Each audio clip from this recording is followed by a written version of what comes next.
Quick disclaimer about this episode, it deals pretty heavily with the topic of abuse. The episode doesn't show anything remotely graphic since Arrow was a CW show and you couldn't show stuff like that on network television, and it more just talks about the impacts of abuse on people's psyche. Still, I wanted to put this message at the beginning of the video to warn people in advance in case that might be triggering for you. If you believe you can stomach it, I highly recommend you watch this one because it is one of the best episodes of the season and one of my favorite videos I've done for this series so far. But if you're not confident you're able to, click away now, I won't be offended. Thank you.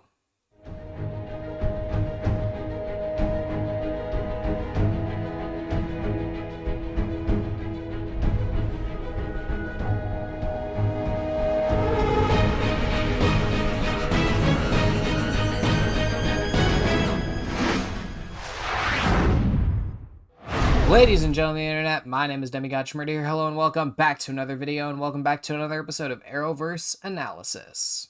The character of Thea Queen is one that people generally don't like. Some see her as just a pointless background character, others see her as a privileged white girl that doesn't know what real trauma is. Whatever your reasoning may be, if you're in the Arrow fanbase, you probably don't like Thea. And honestly, that's something I've never really understood. In fact, I think she's one of Arrow's better written female characters, and this is the season where she really gets to come into her own.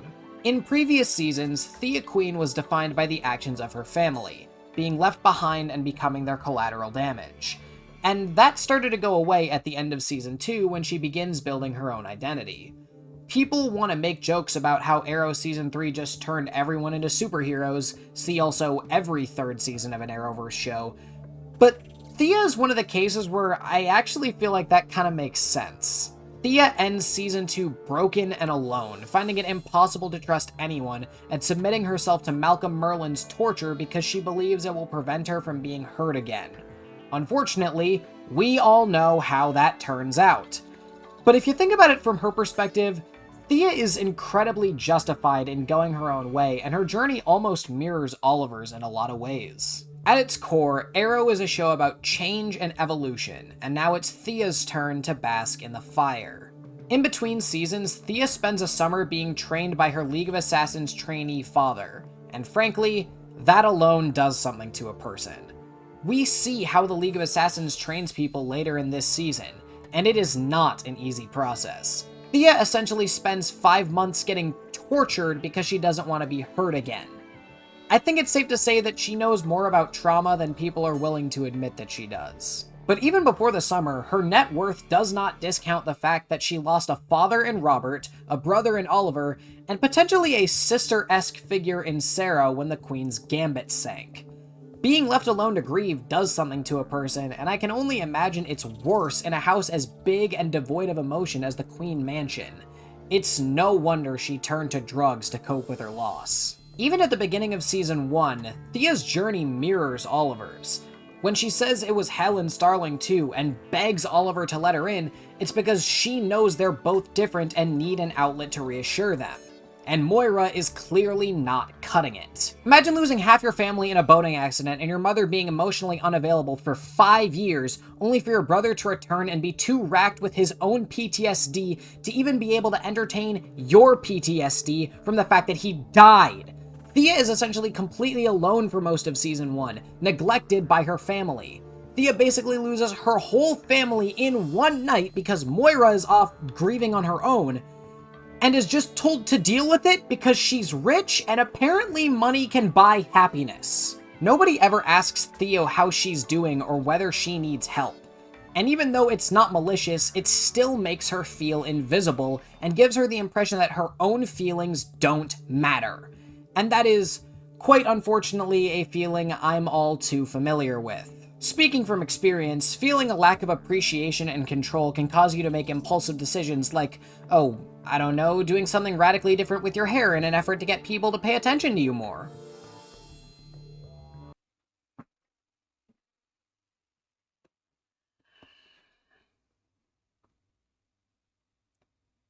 I'm gonna wear my hair like this for the rest of the episode. Yeah, YouTube, get a nice, long look at my widow's peak. Now, imagine barely scraping your family back together only to lose them all again, and then learn that the man who raised you isn't even your bio dad.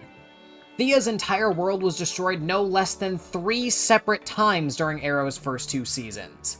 And when she finds out that the one person she thinks she can count on, Roy, is also lying to her, something inside her breaks. Thea chooses torture at the hands of the League of fucking Assassins over being with someone who really loves her because she's already given everything she has and then some to a world that just can't get enough and seemingly just wants to see her suffer.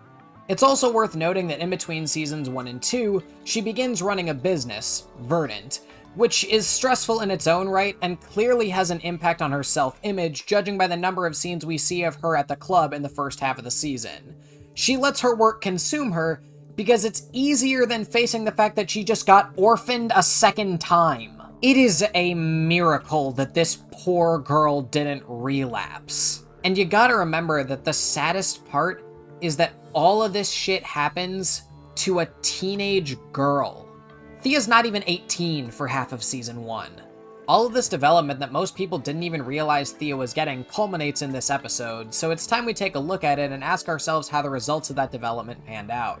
If this is your first episode and you're wondering how my rating system works, there's a detailed description down below, along with a link to all my other episodes of Overanalysis. But I encourage that you watch this one first. I'm sure you'll still enjoy it. With that out of the way, let's return to the Overanalysis.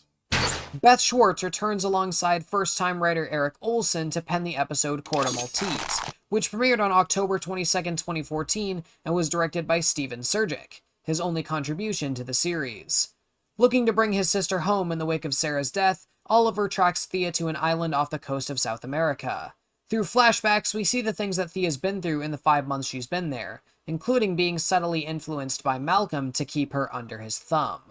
6 months ago, starting with a flashback. Where are we going? Wherever you want. It's up to me. Why not? But you want to get out of here. If someone knew where I was, it would be unfortunate for both of us. Yeah, she's kind of stuck with him now. By the way, I didn't pick up on it the first time, but in this moment, Malcolm is talking about Ra's al Ghul, not Oliver. Whoever it is you're looking for, I wouldn't want to be him. Oh, subtle hint! Subtle hint! He said him, because it is Thea that killed Sarah. Very subtle hint. Good on you guys. Have you figured out where in Italy Thea's staying? She's not in Italy. I had to ping her cell phone. Came back, Corto Maltese. Thea's using her phone. Okay. Corto's an island off of South America. What's up with your family and islands? Ha! Hey, interesting parallel that Thea chooses, or well, ends up with Malcolm on an island. Had Dig not called that parallel out, I would not have noticed it. The other way to read that is that You sentenced me to that island, to 5 years of hell. and I'm not the one drawing that parallel. The show is the one drawing that parallel. What are you doing? Thea's gone because of me, so I owe this to both of you to make things right. You can't travel with that. Ha! Oliver wants him to come with. Oliver's going to Corto Maltese. Could you go with him? We have a field operative down there who's gone dark. Mark Shaw's been known to miss a few days from time to time. Mark Shaw is one of the identities of the DC Comics character Manhunter. Another character that took up the mantle of Manhunter was actually Kate Spencer, who was the Starling City District Attorney in the first 2 seasons of Arrow. So this is the CW Arrowverse version of Ted Grant, played by J.R. Ramirez. He also plays Oscar on Jessica Jones in the Marvel Netflix shows, which got retconned out of the MCU. Stargirl does take place on an alternate Earth, and their version of Wildcat is played by... Well, actually, there's 2 Wildcats, but their version of Ted Grant is played by Brian Staff. Am I supposed to pronounce the P? Apologies for all of the mispronunciations that I'm going to make. I already apologized before. I'm going to do it again. I'm going to do it every episode, I bet. I'm here about one of your students, Tom Bronson. Looks like in the comics, Tom Bronson is actually the son of Ted Grant and becomes Wildcat. But from his mom's side, he inherited the power to shapeshift into an anthropomorphic cat. Or the correct term is actually werecat. And so he goes by the name Tomcat instead of Wildcat. Just out of curiosity, what year was Yolanda Montez created as a character? Oh, she's been around for a while, so that name drop there could have just as easily been Yolanda. I guess Tom, at this point, was probably a more notable comics character. And just for the record, he likely still is, because unless you've seen this show, you likely don't know who Yolanda Montez is. Although it looks like Yolanda was created before Tom Bronson was in the comics. There's a lot of good people who get dealt bad hands. They lose someone, they lose themselves, which is why they come in here to work off that rage. Gotten good at picking out the types. Welcome to Corto Maltese! One of the things I really like about Arrow is that every time that we go to a new location that is not Starling City, there is a new filter applied to it. Hong Kong has that blurry sepia tone filter, the island has its own unique dark kind of color drained out of everything filter. And Corto Maltese is very vibrant and colorful and very well lit, and I like it. I've been watching, what, 48 episodes in Starling now? I need some color injected back into my television. I can see the blues! The blues aren't tinted gray, I love it! And look at this, the trees in the background are actually green and not fucking gray. Oh, I'm gonna have a great time with this episode. ¿Cómo puedo ayudarlo? Estoy buscando a mi hermana. You must be Mia's brother. So Thea's name that she goes by while she's in Corto Maltese is Mia, which is a reference to Mia Dearden, one of the Green Arrow's sidekicks. Funnily enough, this is not the only reference in the show to Mia Dearden. Obviously, we have Moira, whose middle name is Dearden, and then we also have Oliver's daughter, Mia Queen. And there's Malcolm's serrated arrows. I remember when I was training to be a warrior. I began just like you, devastated by my wife's death, angry and hurt. You're out of your mind. Put your hand in here. Every warrior must learn the simple truth that pain is inevitable and suffering is optional. Oh, that's such a good line! Please don't. You asked me to teach you.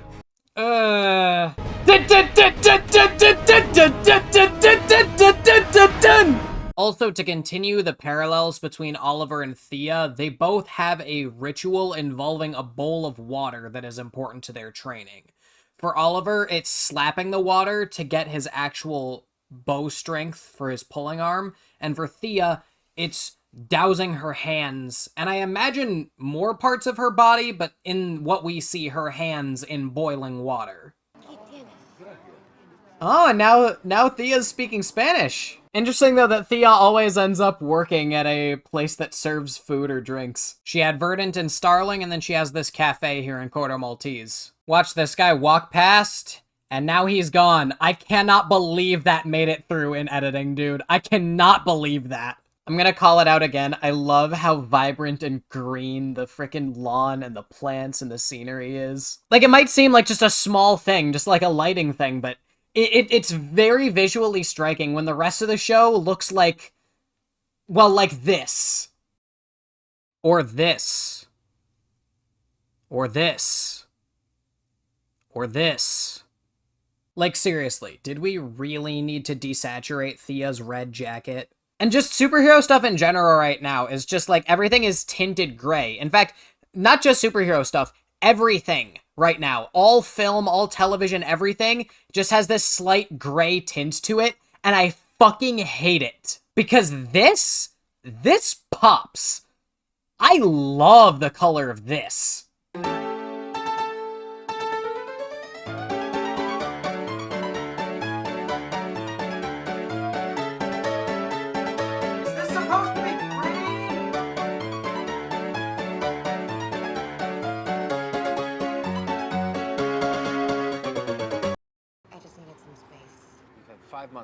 Now, Thea having 5 months of space could definitely just be because the Season 2 finale aired in May, and the Season 3 premiere aired in October. Fine. But I think the writers are trying to draw our attention to the parallels between Oliver and Thea's training once again. Oliver spent 5 years in hell on Leon Yu, Thea spent 5 months in hell in Corto Maltese. I'm never coming back to Starling City. I'm not like you. I can't do this. That she hugs him to try to get comfort. Or maybe it's him. No, it's definitely him hugging her more than she's hugging him. It's not your fault. It is really great to see Malcolm comforting his kids, though. See, this season is the first season that Malcolm kind of gets character assassinated in the next year, but I'm not getting that from these first couple scenes. Like, he's still threatening, he's still ruthless, but I like that we get to see slower scenes of him just spending time with his daughter, even in this whole fucked up situation that he's putting her through. I told myself that I would stand firm on a few points. No late night emails, no personal errands, and definitely no coffee. There'll be no espressos brought to you by me. Would you get my guests and I some coffee? You know, I would, Mr. Queen, but it seems that someone's broken our coffee maker. I worked very hard to get where I am, and it wasn't so I could fetch you coffee. Ray put a fucking bonsai tree in Felicity's office, dude. Applied Sciences.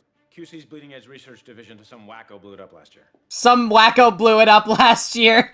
Call back to, was it? I don't remember what the episode name was, but I'm gonna put that clip here. Just a building, Oliver. I've had my people working day and night salvaging file server containing Applied Sciences design work. You want me to access the data? I gotta get back to work. Then why are you leaving your office? I'm not. I'm leaving yours. She gets to work in Oliver's office now. Okay, this is gonna be the last time that I call it out. Hopefully, I swear, but just the colors. The colors on the buildings of the... The colors on the roofs of the buildings. I can see them. I love it. I know these are just dumb establishing shots, but I can't help it. I love it. This is Lila's busy work, man. You didn't have to tag along. Well, I don't know how to vacation like a normal person, Diggle. I wouldn't either if I was in Oliver's shoes, to be fair. Shaw. Hey. I'm with Lila Michaels. Lila gave me a security transcoder in my right jacket pocket. Pretty jumpy, Shaw. Better jumpy than dead. Fair. Had eyes on me all week, a whole follow team. Someone from Corto Maltese hacked into the server, acquired the Argus Actual. They want to sell it. It's a complete record of agent covers, personal details, affiliated soft targets. Oh, as in family members? Hi, my name's Laurel. I'm an alcoholic. Let's go! More of this! A week ago, something happened. Something that I can't share with anyone for several complicated reasons. What is with this background music? I thought that I was gonna want to drink, but I didn't. Let's go! Character development! Nobody else is gonna clap. I'm gonna clap. I'm gonna clap for Laurel. My boyfriend and me got into another fight last night. Some of you know he still drinks, and I said something. I know I should have just kept my mouth shut. Oh no, that's the abuse talking, girl. You can't think like that. I know I should just leave him, but I can't. Oh, this poor woman. Once a month, Erica gives a shirt like that, and it's getting worse. She knows her by name. Oh my god, I love this, dude. Like, it's just a teeny tiny little subplot, but I love this. We don't get much of this. We don't get much of seeing Laurel actually go to AA meetings, but it's so good, dude. It just is. Also, the fact that this is not Erica's first, oh, that's just tragic. Do you know the boyfriend has 8 assault charges against him? And it takes everything in me not to go after a dirtbag like that, but the day the cops start bringing their badges into AA meetings, that's the day that the drunks stop coming. That's sad, but I can see why that would be, unfortunately. How you know the buy was happening tonight? Why would you tell him that Oliver was there, you dumbass? Thanks for helping me decode the actual. So he had the actual on his phone? Oliver, Oliver is fast enough to catch up to a motorcycle, dude. The fact that he doesn't even try to go after Shaw, I don't like it. But at the same time, Oliver doesn't have any weapons on him. He didn't bring his archery gear because you can't bring that on a plane. Oh my god. Okay, no, I have to talk about the colors again, dude. I can see the vibrant colors in, like, the garbage cans. It's so good. Just with how refreshing seeing all this color is, I'm gonna spoil it right now. This episode's getting at least a 4 in visuals. Oliver said you weren't gonna come back, so I need you to know that when I said I wanted to leave Starling with you, that wasn't a lie. I didn't just leave because of you. My mother lied to me, my brother. I had to get away from Starling City and all the secrets. Very technically, this does fall under the secret-keeping bullshit thing that I hate about the CW, but in this instance with Thea, I actually get it, because I don't think there has been much truth told to her in the 48 episodes of the show that we've seen so far. So I understand her reason to want to leave is because there's not a single person that's told her the truth in 48 episodes. At least not consistently. And then the one person that does tell her the truth, by the way, Malcolm Merlin, is her abuser. There's no one here who knows me or thinks of me as Thea Queen or Thea Merlin. I get that. No one who lies to me or tries to protect me with secrets. That's also fair. I don't like it, I don't agree with it, but that's fair. All I ever wanted was for you to be happy, Thea.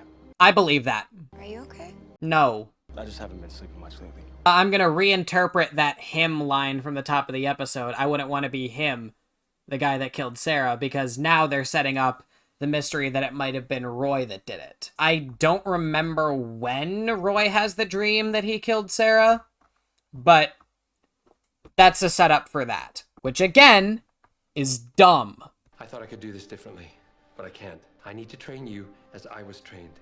And this is where we're getting to it. Treat you as my student, not my daughter.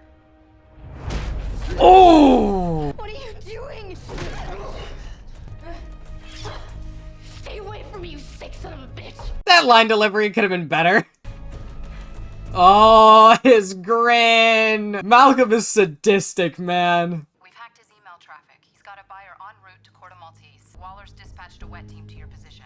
They're not gonna get here in time. Corto Maltese is where in the world again? Corto's an island off of South America. South America. So not too terribly far away from the US, but still. That's at least a day's flight, so yeah, Dig's right, they're not gonna get here in time. Assuming that scene took place the same day the buy was happening, of course. Although from the earlier scene, Shaw said that there was a buy lined up, but it wasn't happening until the following day, so I assume that Dig is calling Lila as soon as they got back to the hotel the same day that he got tased. So Lila is actually correct. They might make it in time. But if they do, then we don't get an action scene. So, the streak lives! So Felicity is reading Iris's blog. They're really trying to sell you on the whole connected universe thing. Because I guess at this point, it is still pretty likely that Arrow is the more watched show than Flash is, because Flash just premiered now. Or to phrase it better, since they don't have 2 seasons of lore built up yet like Arrow does. So doing subtle connections and promotion like this, I actually think that it works to sell the connected universe thing. Stuff like this is what I want to see more of in the MCU. Disney Marvel has this really bad habit of thinking that in order to sell a connected universe, you need to have bunches of characters from other things show up in the post-credit scenes, or, hey, it's a connected universe, we're gonna have all these characters cross over all the time. Even and especially when it makes absolutely no fucking sense to. And it makes me really appreciate what the Arrowverse did with stuff like this, because they didn't always have characters just pop over from other shows. Occasionally they would just have stuff like this. And this is the kind of stuff that I like, because it's not big. It's just subtle reminders that, hey, Barry Allen is a thing. And I prefer this much more than seeing Wong, Bruce Banner, and Carol Danvers show up in the post-credit scene of Shang-Chi. Although, to play devil's advocate, I do realize that in the comics, characters cross over between different issues all the time. And DC does it too. I believe the Shade is actually one of those characters that just gets thrown in just anywhere and everywhere in different issues from time to time. But it's not about the characters showing up themselves, it's about the medium that you're telling your connected universe in. It's a lot different to have a character you know show up in a comic panel than it is to have a character show up on a movie or show. Because especially in live action, it feels a lot more manipulative in nature, and especially it feels like that in the last couple years. It feels like a desperate ploy by the studios to try to get your attention and your eyes back on their connected universe, because, hey, look at that! There's that actor that you know. There's that character that you know. This rumor about Marvel wanting Robert Downey Jr. and Chris Evans back actually dropped in the middle of me editing this episode, so thanks guys, you just proved my point. And frankly, the comics just do not have that pull. They do not have that ability to manipulate you in the same way that film and television does. Which is why, in film and television, subtlety is the way to go. Any luck raising our digital Lazarus from the dead? I don't think that line is direct foreshadowing of the Lazarus Pit, but knowing this is the League of Assassins season and knowing that there is a Lazarus Pit that's going to be in play kind of makes me want to say that that's subtle wordplay. If it is actually a subtle hint at the Lazarus Pit, good on you, Arrow writers, because that's one of the things you would only notice on rewatch. And yes, I know Lazarus is a person, I believe in the Bible. DC Comics calls the Fountain of Youth the Lazarus Pit. I'm looking for somebody in Corto, Maltese. I'm actually a little bit in the middle of a... I need to know where he is. I've emailed you everything I have on him. You want me to come back later? What? Sorry. Felicity, I need a favor. Oh, and now Laurel needs a favor. Also, wait, now her phone switched hands. We got cut off. Felicity did not tell John where she was. How the fuck did he know to call the Queen Consolidated office? It's not a plot hole, it's just sloppy writing. I'm having a bit of a day. I get it, Felicity, I get it. Welcome to my world. Is this what a typical day looks like for you? Believe it or not, this is better than most. We both lied to her. A lot. I know, it's why it's time to tell her the truth. What happened the 5 years I was away, everything we've done since I've been back. You'll be telling her that her brother has been lying to her to her face with almost pathological sincerity for the past 2 years.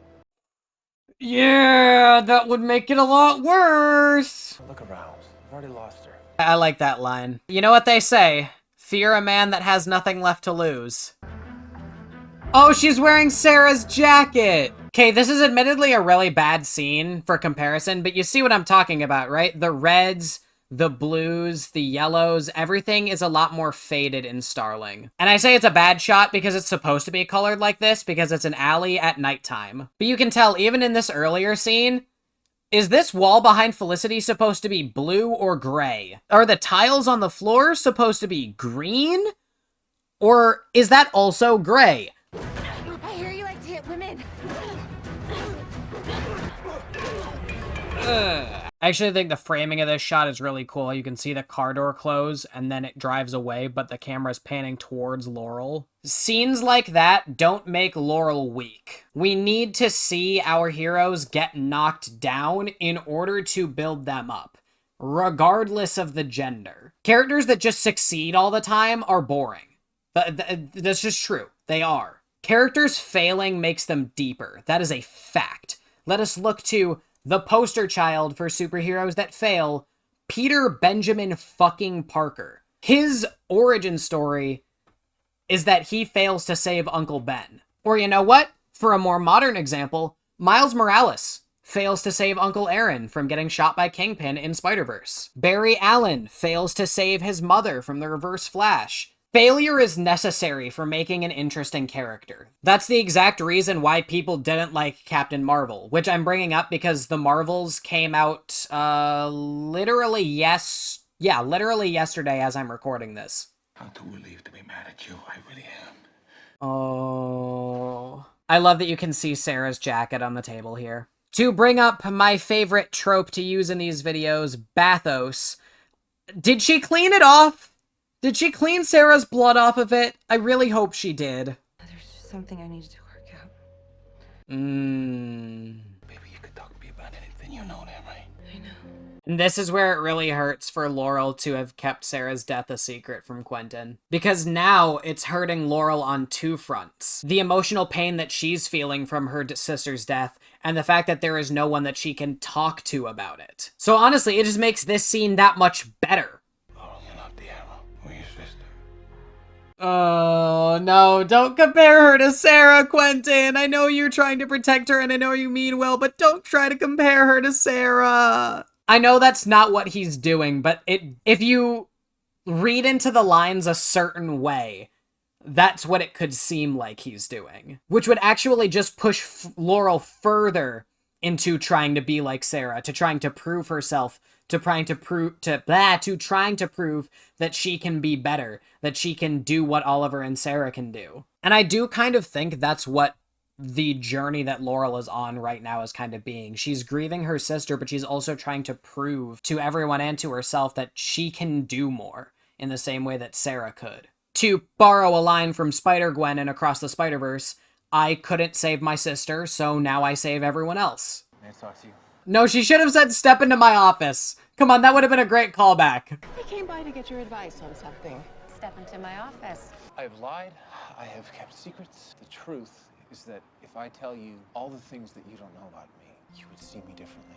No, I always see you as my big brother. It's the secrets you kept about my own life. You lied to me about who my father was. And see, it's not like the fact that she can't trust him at all, or that she sees him differently at that. It's that she's specifically hurt that he knew Malcolm was her dad and didn't say anything. That's the specific thing that she's hurt about. Malcolm may have been your blood. Robert was your father. Great line. I lied to you about him, too. Dad wasn't the man we thought he was. He was better. Dad made it off the gambit with me. You told me he drowned. We made it to a lifeboat together. There wasn't enough food and water for both of us, so he killed himself. Mom, Dad, they sacrificed themselves so that we could live. But if we're not together, then we're not even really alive.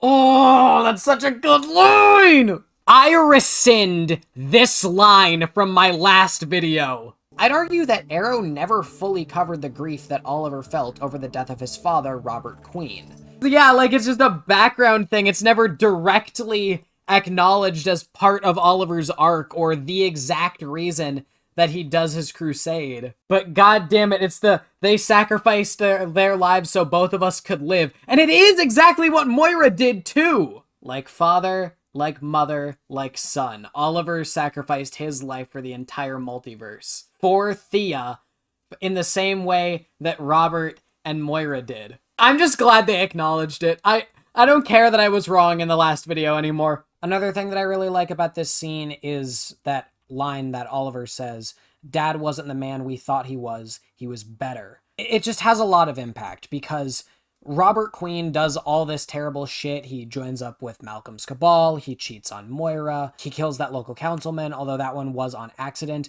But the point of all of that is that he feels shame and regret for all that horrible stuff he did, and he tries his hardest to make amends for it.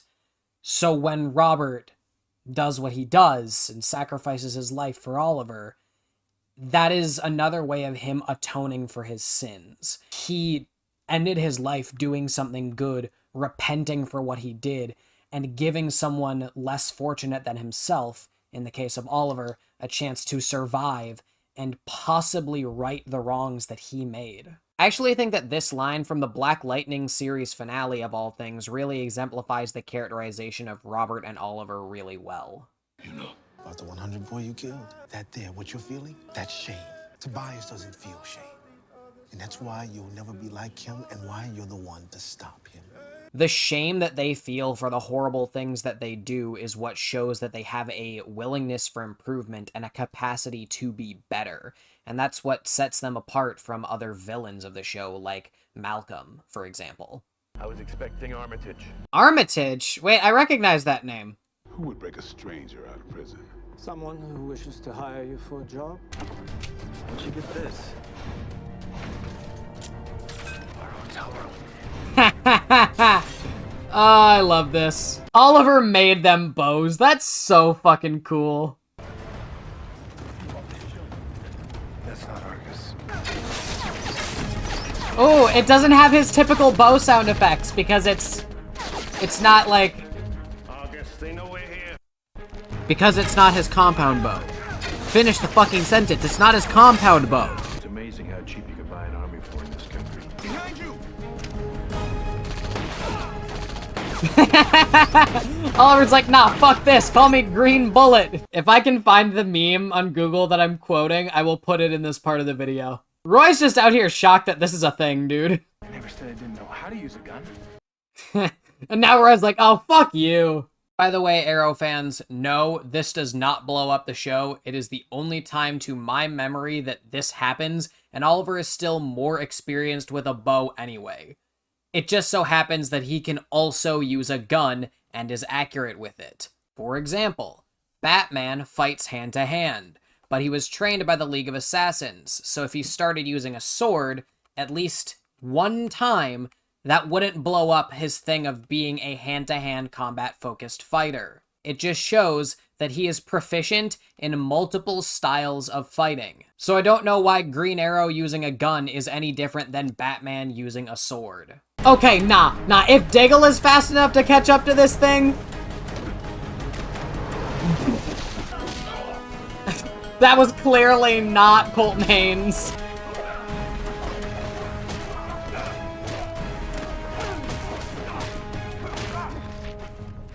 Oh! I gotta commend Stephen Amell. He did all of that choreography himself. But then there's an error right here. He strikes him from the right and then hits him on the left. Lana was a friend, and you endanger her and her daughter for what? But Mike, kick it out. You don't know the things Waller's made me do. You don't know the things of the person she turns you into. I think it's very obvious in the A plot with Thea and the B plot with Laurel. But here's another thing in the episode that deals with the topic of abuse. Amanda Waller to Shaw. Shaw is being abused by Waller and Argus's protocols. Waller is the abuser of her employees. And let's not forget, this is the woman that put bombs in the spinal vertebrae of the Suicide Squad. Me saying that Amanda Waller is an abuser is not a stretch. It is not. I had no choice, but you do, Joe. Tell you put a bullet in me. If only. And if you're at all confused about what just happened there, I think that this paragraph from the Arrowverse wiki sums it up pretty well. I want to go home to my brother. And all his lies and secrets? Oh, I'm so right. Malcolm is her abuser. And all his lies and secrets? That line right there. That line is what sells you on it. Maybe you haven't come as far as I thought. Let me prove it to you.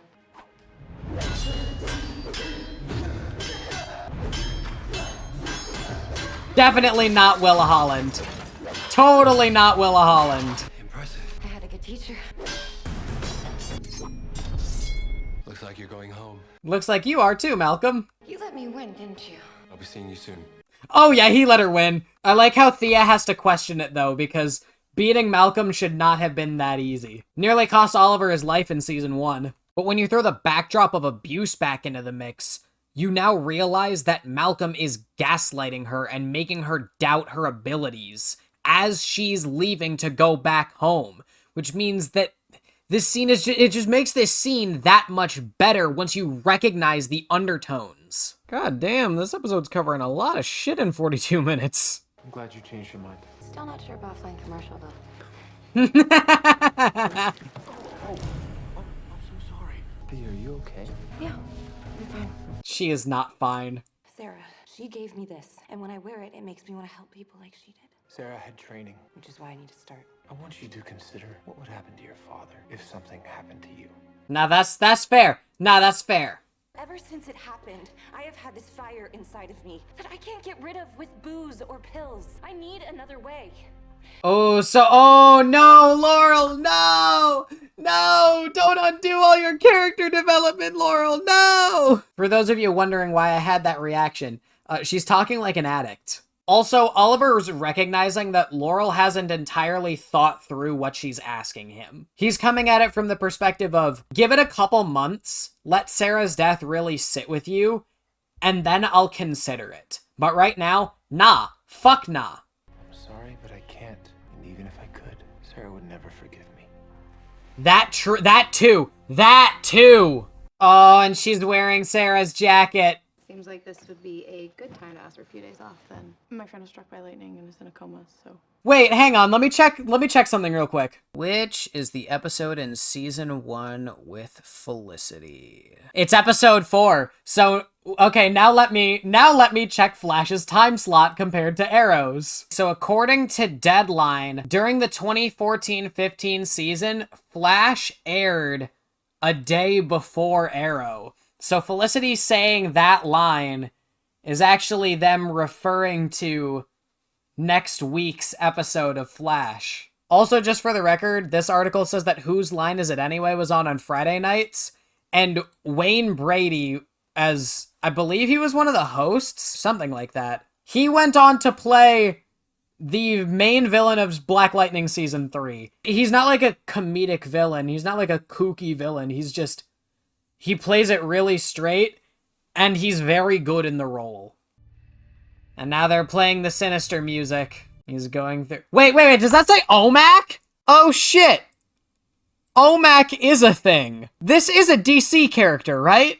Yeah, OMAC is a DC character. Wait, why did these plans say OMAC? Anyway, back to what I was going to say. He's looking through the advanced weapons to see if there's anything relating to the Atom suit, I believe. Or anything that he can adapt into the Atom suit. So they play the serious music there to get you to think that he's the bad guy. But he's not. Not that non-comic fans will know that, though. And even then, just because Ray is a hero in the comics does not disqualify him from being a villain on Arrow. I mean... did you see what they did to the Huntress? Also noting, the Arrow writers have their plot points for the rest of the season listed out right here. You did good over there. I had a good teacher. Oh, that line that I had a good teacher. That's supposed to be, referencing what Thea said to Malcolm. Nissa! Hey! Where is Sarah? Oh, and that's how they end the episode. Okay. I think this is quite possibly my favorite episode from Season 3. I could never really put my finger on why before, but now I know what to look for, so I know I can explain everything that I love about this episode. This episode has a fantastic backbone in terms of its plot. There are two themes in the episode that I can't not notice. The first is abuse, which I've pointed out several times throughout the episode, and the other is anger. Thea, Laurel, Shaw, even Oliver and Malcolm to an extent face the same problem of having this untapped anger over what's happened in their lives. The most obvious example is with Laurel, how her sister's death is causing her to spiral into a new addiction of taking out her anger on other people. However, Thea and Shaw also have commentary on the effects of anger in your life. Thea directs her anger and resentment towards her family into her training, which is what allows her to persevere through the torture she undergoes at the hands of Malcolm. And Shaw has a lot of anger towards Amanda Waller for weaponizing him and other Argus agents, so he concocts a plan to throw Argus under the bus in an attempt to free himself from their control and escape from the monster that he's become. The side characters and one-off villain are definitely given the most work in this episode, and they're fantastic examples of Arrow's continually expert writing. And as for the examples of abuse, this episode really went all in on that aspect. The writers knew what they were doing here and fully embraced the conceptual darkness, allowing the audience to realize, holy shit, this episode's talking about a lot of things, while still weaving it into the season's character-focused narrative. There is nothing here that is done purely for shock value. Hell, the very first thing we see in the episode is Malcolm lulling Thea into a false sense of security by telling her exactly what she wants to hear, to which she is surprised. When I say the writers went all in on the abuse themes here, I was not lying. This episode also does a good job of sowing seeds for things yet to come, like the reveal of Sarah's killer and the introduction of the Lazarus Pit. And while they could just be one-off lines of dialogue, knowing what comes later in the season makes you look at those moments more closely on rewatch. Really, my only critique of the episode's plot is that they should have made more time for us to see Thea's training in the flashbacks. Although, considering all the undertones about abuse in this episode, I can also understand the reason that they wouldn't want to. Oh, and I guess the Argus plot could have used a bit more fleshing out, like how Shaw even has access to the Argus Actual. However, the reason that this episode gets the extra point where the Calm and Sarah don't is that there's so much more good in this episode than there is bad. I tend to put things like theme and storyboarding into consideration for my plot score, and those things are so fantastic in this episode that I feel like you can't make an argument for anything other than a 5 in plot. Remember, a 5 doesn't mean that the aspect of the episode is perfect, just that it's very exceptional. I already talked about my characters in the plot segment where it was relevant, but in case it wasn't obvious here, everyone is written fantastically. Even though he's part of the episode's B-plot, I like Shaw's characterization here, especially during the final scene of the episode where he reveals how desperate he was to get away from Argus. It's safe to see the themes of abuse in this episode run deeper than Thea and Laurel's subplot. In a way, Amanda Waller is his abuser, making him do things he's not proud of because she's the one holding the power. It may not be in the same way that Malcolm has power over Thea or Erica's boyfriend has power over her, but Waller is the abuser in that situation, and it's undeniable that she's being portrayed that way when you realize this episode's subtext. Malcolm is weird. The seeds of his massive Season 3 character change have been planted, but they haven't grown yet. He hasn't gone off the deep end yet and become a completely different character than how he was in Seasons 1 and 2. I like seeing Oliver's desperation to get his sister back, and that he was willing to risk everything to bring her back home. And as this episode's spotlight character, Thea is obviously written fantastically. I genuinely believe this is her best episode in the whole show if you're able to read into everything the writers seeded out to us. Like I said during the episode, visuals is getting a 4. I can't give it that 5 because it just doesn't have that X factor, but the colors really do pop in this episode, especially when compared to what we're seeing in television and film in the modern day of 2023. Yes, I quickly realized while editing that this episode was very obviously tinted yellow, but even that change makes the episode's visuals stand out when compared to every other episode, and even every future episode. No other episode of Arrow looks quite like this, positive or negative, which makes it stand out visually. Skipping this episode means cutting out a huge amount of character development for Thea and Laurel. Love them or hate them, they're both massively important characters to the show. And this is also the episode that reintroduces Malcolm as a key player for the series.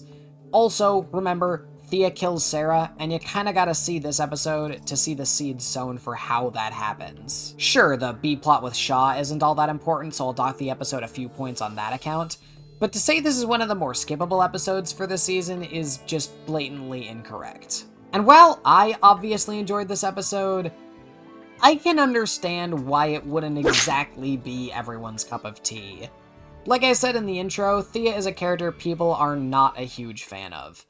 And if you're not reading into the episode in the same way that I am and seeing the undertones that I do, this one might not do much to change your mind. That gives Corto Maltese a score of 21 out of 25.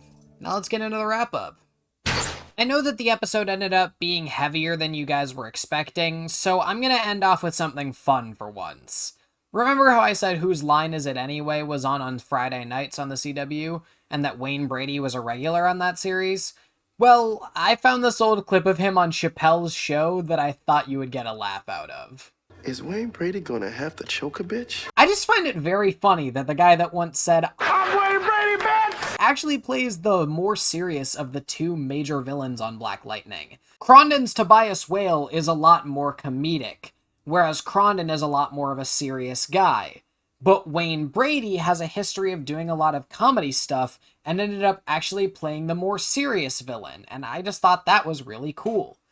The guy has this monologue at the beginning of Season 3, Episode 14 about how he was mistreated by the government and the reason that he buries everybody that he kills. But more often than not, Wayne Brady is thought of primarily as a comedian as opposed to someone that can tackle a more serious role.